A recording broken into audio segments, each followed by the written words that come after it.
Hello and welcome to Pickleball Therapy, the podcast dedicated to your pickleball improvement. It's a podcast with you in mind. My name is Tony Roy. I am your host of this weekly podcast, which is dedicated to helping you navigate pickleball from the mental side of the game, of the sport. And in this week's podcast, we're going to do that by talking about the difference between learning how to pickleball and learning how to do every single shot from every single spot on the court at every possible time that you're playing. Before we jump into the podcast, I need you to bear with me, and this will become relevant in a little bit, but just bear with me here. I'm going to read to you a series of ingredients. 2 cups all-purpose flour, 2 cups of sugar, 3/4 cup of cocoa, 2 teaspoons of baking powder, 1.5 teaspoons of baking soda, 1 teaspoon salt, 1 teaspoon espresso powder, 1 cup of milk, 1/2 cup of oil, 2 eggs, 2 teaspoons of vanilla, and 1 cup of water. So remember that recipe, and I'm going to come back to it in a little bit. Before we jump into the podcast itself, I want you to be on the lookout for our upcoming Win More workshops that are going to be in about a month and a half or so. You'll see them if you're on our email list. You'll get an early registration as well as a special tool that we've developed for you to help you with your assessment part of the process. Because part of this process is figuring out where you are to know exactly what you need to do to get to where you want to go. So if you're on the email list, you already get notified of it. Just be on the lookout for it. I want you to be have it on the radar that it's coming up. If you're not on our email list, best thing to do is join our email list at betterpickleball.com. That way you're going to get notified by email, plus you get the early registration and the assessment tool. If you're not on our email list and choose to remain off our email list, that is your choice. Be out on the lookout for registrations for the Win More workshops in Facebook or wherever you're at. We'll find you somewhere probably to let you know. But email is the best way to do it. All right. So there's a young lady who recently published a baking book. Don't worry, we're going to get to pickleball in a second, how to pickleball, but let's talk about baking first, because it's sometimes helpful to learn these things through metaphor/analogies. So this young lady published a book on how to bake. She's received a lot of pushback on the book. I won't say a lot, but she's received enough pushback that she's been, addressing the comments and things like that in subsequent videos. And the pushback is this. Basically, they're folks who have bought this book on how to bake that are complaining that there was no recipes, at least not the way that they expected the recipes to be written out in that how to bake book. And what they were looking for is a recipe book. Not a book on how to bake, the principles of baking, the framework of baking, the concepts of baking. They wanted just recipes, similar to what? The recipe I read to you earlier, right? And the recipe I read to you earlier is actually looks really good. I might make it one day, but it's a chocolate cake recipe.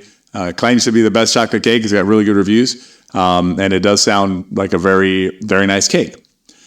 But here's the thing. Let's assume that you wanted to learn how to bake and you were doing it as a recipe rememberer. I would ask you to recite back to me the recipe ingredients that I read to you. You probably remember a few of them, like flour, maybe eggs, milk, things like that. But you need to know all of the ingredients, and you need to know the quantities of those ingredients in order to make the recipe correctly. So if you're going to use a recipe approach, you would need to have the recipe in front of you in order to be able to bake that cake, right? And I don't know if you use recipes like that. I do. When I use a recipe, I have to look back at the recipe probably 4 or 5 times while I'm working just to make sure I covered everything and look at the steps and things like that. So, even if I'm working on it in the moment and I've just read the recipe and I'm going to put it together, I still need to double check myself. Like, for instance, this recipe has 2 teaspoons of baking powder, 1.5 teaspoons of baking soda. So when you go to do it, you'll be like, which one was 2 teaspoons and how much was it baking soda or baking powder? And then, so those kind of things it's hard to remember all that, right? As you're putting together the recipe. Now imagine if instead of using a recipe approach, you actually learned how to bake, which is what this other book that I mentioned to you is teaching. So if you learn how to bake, you would be able to put together a cake recipe, right? Any kind of cake recipe, because of your knowledge of the ingredients that are in your cupboard. So you would know, okay, let me grab my flour, and you would know the difference between flours, between cake flour, all-purpose flour, self-rising flour, bread flour, things like that. You would understand that one has a little more protein, is made for this. Cake flour is made for cakes, right? So it's a little looser at the end. It doesn't have as much protein, so it doesn't glutenize like bread flour does. But you would understand all that. And then you'd be able to pull down ingredients, your sugar and your baking powder and baking soda. You'd understand the difference between the two. And depending on what you were trying to accomplish with the cake, did you want a dense kind of a cake, sort of like a breakfast kind of a cake, or did you want something super spongy? Then you could add ingredients based on your knowledge of baking, as opposed to simply following a recipe. Because here's the thing, like you follow a recipe, and it's fine. There's nothing wrong with it. I mean, you follow a recipe, you come up with a nice dish, and okay, that feels good. But my experience in the kitchen has been, I feel much more fulfilled when I know what I'm working with. In other words, when I know the process that I'm engaging in, I understand how the ingredients work together. I understand if I can make variations in the recipe at my choosing because I know how the ingredients work. I would suggest to you or submit to you that is a more fulfilling interaction with the process of baking than just following recipes rote, right? Just basically following recipes. Now let's take that concept and let's switch over to pickleball now, using the same method, same framing, right? Same understanding. So let me run down another list with you, and bear with me on this one as well. So we're going to put our left leg at 280. These are made up numbers. Don't literally write these down and try and follow it. So left leg at 280, right leg at 170, knees at 165 degrees. Let's do a 6-degree shoulder tilt. Paddle. Let's set the paddle at 97 degrees open to the court, and we can keep going on this. Again and swing the paddle at 22 miles per hour up through a completion arc of so many tangents and things like that, so many degrees. And so that would be a third shot drop, hit from 2 feet inside the baseline, 4 feet to the left of the right sideline, example, right? So that would be a very specific way of hitting a very specific shot and also into a very specific spot, right? That would result in the ball landing around the center line on the opposite MVZ, near the opposite non-volley zone of the court. So you can see how that we could come up with a recipe for every single shot that you want to hit when you're playing.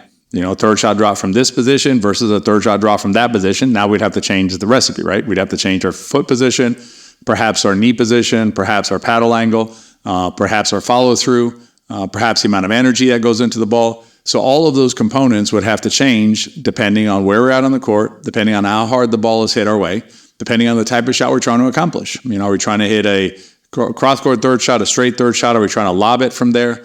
Are we trying to drive it at them? All those require different recipe cards, right? And so if we take a recipe approach to our pickleball, we end up having to remember that it's 2 teaspoons of, I'll probably get this backward, but 2 teaspoons of baking powder, 2 teaspoons of baking powder, and 1.5 teaspoons of baking soda, I think. So, you'd have to remember that, right? So you'd have to remember it's the left leg at 280 and the right leg at 170 and not the other way around. And it's just a very limiting way to develop your skills as a pickleball player. Yet, a lot of times what we end up doing is we end up getting mired down in that level of recipe detail for different shots that we're trying to hit. What we recommend is instead of trying to remember the details for every single shot that we're trying to hit, is to take a bigger picture. Because one of the other limitations, in addition to having to remember everything, is that even if you learn how to hit one particular shot, right? What happens is the minute you move 2 feet to the left or 3 feet back or 1 foot forward, whatever it is, the shot breaks down because the shot you're hitting may work exactly from that spot. But the minute that something changes, or a different ball sent your way, right? So a ball with spin, for instance, or or a lower, harder dink to your feet or something like that, you're not sure how to react because you don't have a recipe in your mind for that particular situation. So instead of approaching it from a recipe standpoint, think about learning how to pickleball, right? So instead of like how to bake, how to pickleball. So instead of trying to learn, again, a recipe for every particular situation out there, if you step back from it, right, and say, you know what, let me look at pickleball from a macro, right? Let me step back from pickleball and let me evaluate the sport big picture. Let me understand what's going on the court in terms of the structure of this game. Let me understand how the rules interplay with what I'm trying to accomplish. Let me see if I can be clear on my objectives when I play.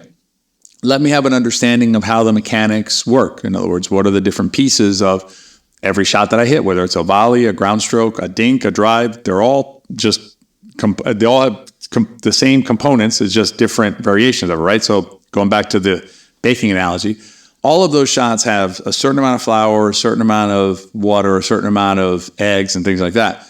The end result is very different, right? You know, sometimes you have a chocolate cake, sometimes you'll have a pound cake. Sometimes you may end up with like a breakfast, a crust for like a quiche or something, or a quiche even. So, you end up with all sorts of different recipes based on how you intermingle these ingredients, how you different amounts and different relationships between the ingredients.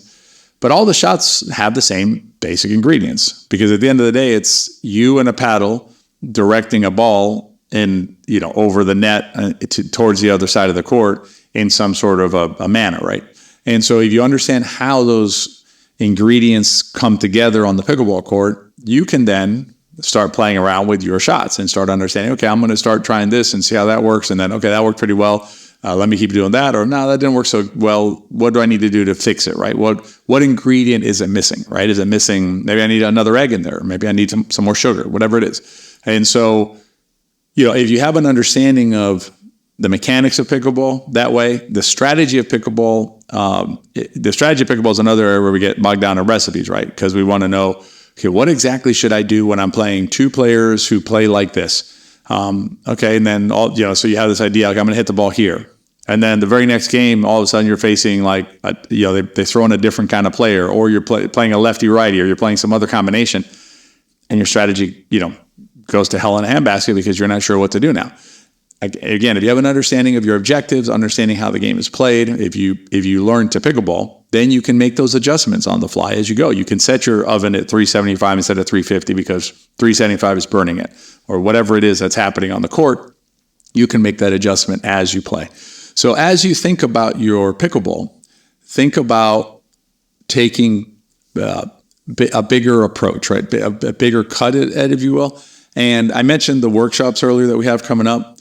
That's the way that we teach pickleball. So in the workshops, we're gonna start with a framework.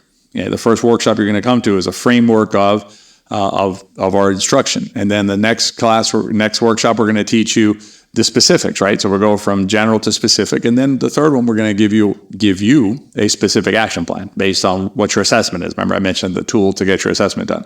So that's the process that we follow in all of our teachings, including inside the pickleball system. At the end of the workshops, you'll have an opportunity to see what the system's about. You'll hear about our new class opening, and then you can make a decision whether it's right for you. And if you want to learn to pickleball, I can't recommend our way of teaching enough to you, because we do get some pushback, just like this gal in her book did, because players want shortcuts. They want the recipe. The problem is the recipe, it's hard to remember the details like that, right? When you're out there in the real world playing. And B, the details for every shot, I should say. And B, it doesn't account, it's impossible to think of every possible combination of variables that you may face while you're playing. So if you learn to pickleball, you will avoid the pitfalls of the recipe approach to your pickleball game. If you want to know a little bit more about this concept of how learning to pickleball will impact your game, we did a podcast, it might have been a week or two ago now, depending on when this one publishes, that talks about inputs and outputs. It's called baking your pickleball, your chocolate pickleball cake. And so if you haven't had a chance to listen to that podcast, recommend it to you because you have a bigger picture of how, the output that you want is controlled by the inputs that you need to get to that output. And so learning how to pickleball will help you gain the knowledge you need to in order to come up with the right inputs so that you get the outputs you want when you're playing. That's this week's podcast. I hope you enjoyed it. As always, please consider rating and reviewing it. And I would say even more importantly, share it with your friends because if you enjoyed the podcast, they probably will too. I hope you have a great week and I'll see you at the next podcast.